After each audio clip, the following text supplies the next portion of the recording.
आवाज़ आ रही है?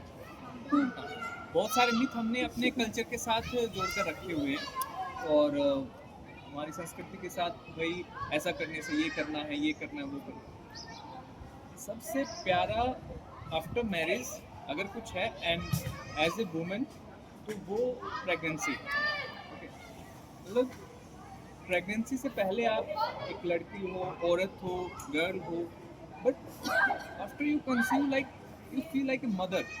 और मदर मीन की इक्वल टू गॉड।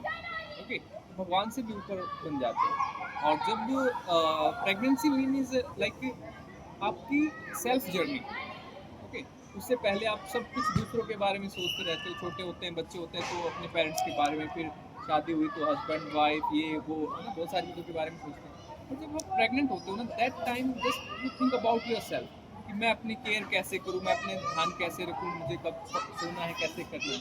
तो ये 9 मंथ जो होते हैं ना, बहुत प्यारे होते हैं। और इसमें क्या है कि सिर्फ आप अपने आप को जानते हो कि मेरे अंदर कैसे क्या क्या डेवलपमेंट होता है। अभी जैसे हम खाना खाते हैं, ठीक है, और जब वो पेट में गया तो we don't know, but after pregnancy के 3 और 4 मंथ के बाद यू कैन फील एवरीथिंग। ये बहुत सारी चीज़ों को आप फील करते हो। तो फॉर ए वुमेन प्रेगनेंसी से बेस्ट और प्यारी प्राइसलेस चीज़ कुछ भी नहीं है। सो बहुत प्यारा है। और जिन लोगों ने एक्सपीरियंस किया है दे नो वेरी वेल, और जिन्होंने नहीं किया है वो अपना माइंड सेट करो। और दूसरा ये कि इंडिया में ये एक बहुत बड़ा ये इशू है कि मेडिकल्स रिपोर्ट का हम बहुत डिपेंडेंट पर्सन है और सब कुछ हम मेडिकल पे मानते हैं कि बोलते हैं कि आफ्टर 35, 37, 39 के बाद कंसीव नहीं होता, हार्मोन्स चेंज हो जाते हैं। She is example of you. Okay, और एक और एग्जांपल है, एक मेंबर है यूएस से, उन्होंने ऑनलाइन किया था। उनका मेरे पास कॉल आया था 2-2.5 साल पहले। तो उनका 2 बार मिसकैरेज हुआ, तो then she is in depressed. और फिर जैसे किसी ने बोला कि आप ऐसे ऑनलाइन मतलब आप एक बार बात करो आर्या सर से। तो उन्होंने बात किया और फिर हमने स्टार्ट किया योगा का, and that time she is 42 year. Okay, तो आफ्टर 42 ईयर के बाद लाइक, और उन्होंने योगा के मतलब योगा तो हमने किया ही नहीं, हम सिर्फ डेली बात करते थे, थोड़ा मेडिटेशन कर लिया, थोड़ा बहुत बहुत light exercise.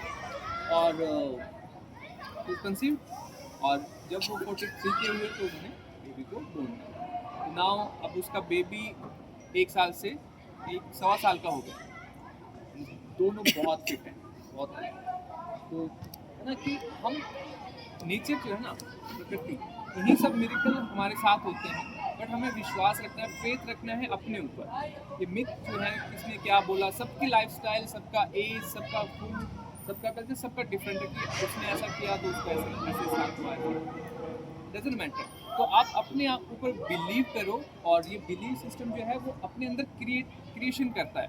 Just for example, अगर मैं आपको बोलूँ आप आंखें बंद करो एक बार, और आंखें बंद करो, 1 सेकंड के लिए आंखें बंद करो और just think about gulab jamun, what ever you like. Yes, just open your eyes. अब जैसे गुलाब जामुन नाम लिया, बोला कि जस्ट सोचना है, तो फेस पे स्माइल आ गई, मुंह में लार आ गई। जस्ट वन वर्ड के साथ हमारे बॉडी के अंदर इतने हार्मोन्स चेंज होते हैं। ओके, कैसे वो लार अपने अंदर से निकले, दैट इज जूसेस। ठीक है, तो ये हमारी बॉडी के अंदर सिर्फ वर्ड से निकल जाते हैं। तो जो हम सोचते हैं वैसे हमारी बॉडी में हार्मोन्स रिलीज होते हैं, और वही हार्मोन्स हमारी ग्लैंड्स के साथ काम करते हैं। ठीक है, और जैसे रिप्रोडक्टिव सिस्टम है, तो हमारी बॉडी के अंदर जो ग्लैंड्स होती हैं, देन उसको बैलेंस रखना है। कैसे बैलेंस, बस अपने थॉट के थ्रू हम उसको कर सकते हैं। ठीक है, डेफिनेटली योगा उसमें हेल्प करता है, मेंटली और इमोशनली भी। तो अगर हम सोचेंगे, एक कमिटमेंट रखेंगे अपने साथ with positive attitude, you can do anything. मतलब कितना भी आप चेंज कर सकते हो, अपने अंदर डेवलपमेंट कर सकते हो। Just for example, you know about Ramakrishna Math, है ना? तो जो स्वामी जी थे, तो रामकृष्ण जी, उन्होंने क्या किया,